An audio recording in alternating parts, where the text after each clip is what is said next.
మనం దేవుణ్ణి అడిగితే అసలు నువ్వేం చేసావు నా కోసం అనే ప్రశ్న అడగగలిగితే ఆయన మొట్టమొదటిగా చెప్తున్నటువంటి సమాధానం ఏంటో తెలుసా?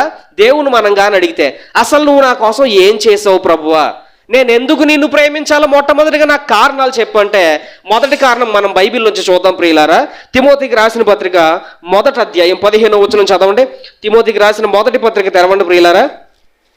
తిమోతికి రాసిన మొదటి పత్రిక 1వ అధ్యాయం 15వ వచనంలో చూడండి. పాపులను రక్షించుటకు క్రీస్తు యేసు ఈ లోకమునకు వచ్చాను. ఎందుకు వచ్చారంట యేసు ప్రభు వారు?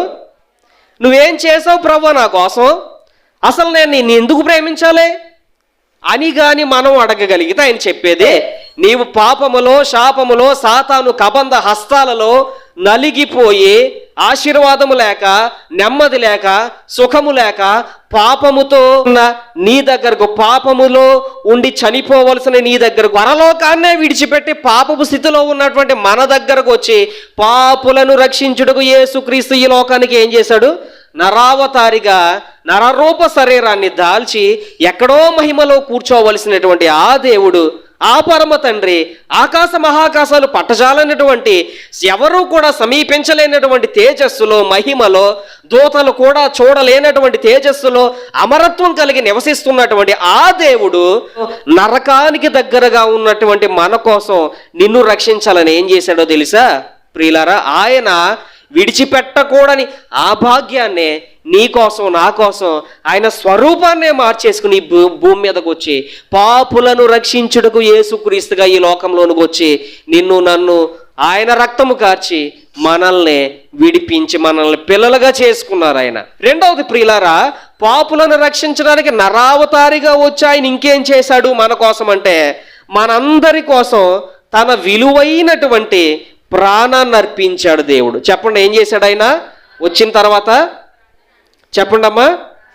అదే తిమోతి పత్రిక 2వ అధ్యాయం 6వ వచనం చదువుదాం చూడండి.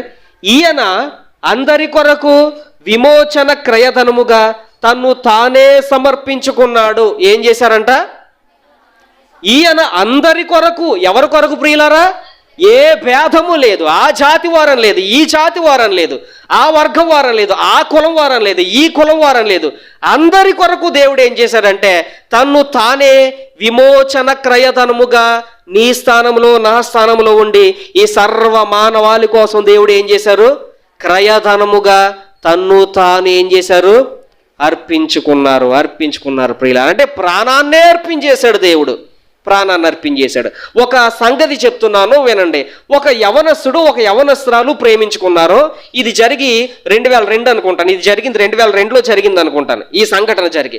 ఒక యవనస్తుడు ఒక యవనస్తురాలు ప్రేమించుకున్నారు. వీళ్ళు ప్రేమించుకుని ఇంట్లో చెప్పారు, పెద్దలు ఒప్పుకోలేదు.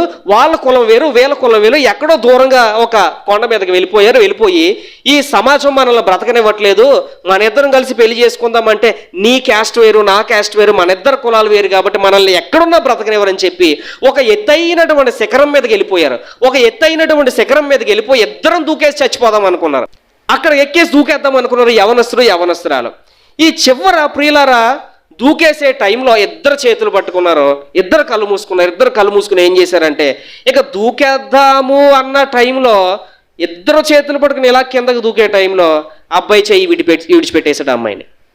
ఆ ఎత్తైనటువంటి కొండ మీద నుంచి ఆ అమ్మాయి కిందకు పడిపోయి ఆ రాళ్ళకి శరీరం తగిలి ఆ అమ్మాయి తల పగిలిపోయి ఎముకలు విరిగిపోయి చనిపోయింది. ఆడిని తీసుకెళ్లి జైల్లో పెట్టి ఆడిని కేసు విచారించే టైంలో వాడు ఏం చెప్పాడో తెలుసా?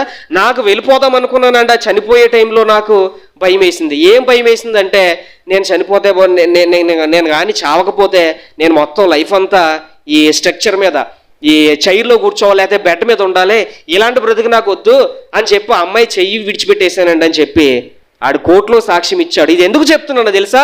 ఒక వ్యక్తి నీ కోసము నా కోసము చనిపోవాలంటే ఎవడో చనిపోడు. అది భార్య అయినా చనిపోదు, భర్త అయినా చనిపోడు, పిల్లలైనా చనిపోరు. ఎవరు కూడా నీ కోసం ప్రాణం పెట్టడానికి ముందుకు రారు, ఎవరు కూడా రారు. మనం అనుకుంటూ ఉంటాం పిల్లలు ఉన్నారు నన్ను చాలా బాగా చూసుకుంటారని.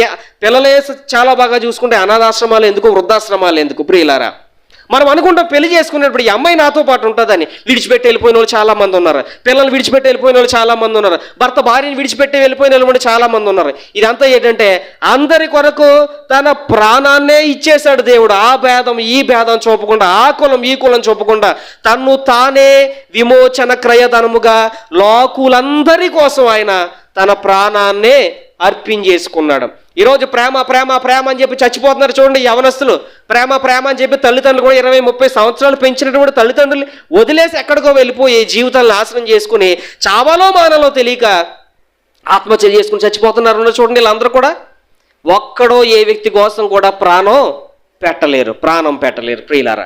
కాబట్టి యేసు ప్రభువారు అసలు ఎందుకు ప్రేమించాలి ప్రభువా నిన్ను అని మనం అడిగితే, నీ కోసం ఆకాశాన్ని విడిచిపెట్టి భూమి మీదకి నరావతారిగా పాపులమైనటువంటి మనల్ని రక్షించడానికి యేసుక్రీస్తు లోకానికి ఉద్భవించాడు. 2, ఎందుకు ప్రేమించాలి ప్రభువా నువ్వు అని మనం అడిగితే, నీ కోసం ఏం చేశారు ఆయన? హి gave his life to you for you. నీ కోసం ఆయన ఏం చేశాడు? నీ కోసం నీకే ఆయన ప్రాణాన్నే మనం పొందవలసినటువంటి శిక్ష అనేకుల కొరకు ఈయన క్రయధనముగా తన్ను తాను విమోచనముగా అర్పించుకున్నాడు దేవుడు. అంత గొప్పగా నిన్ను ప్రేమించలేదు. మనుషులు ఎవరైనా చేయగలరేమో చూడండి.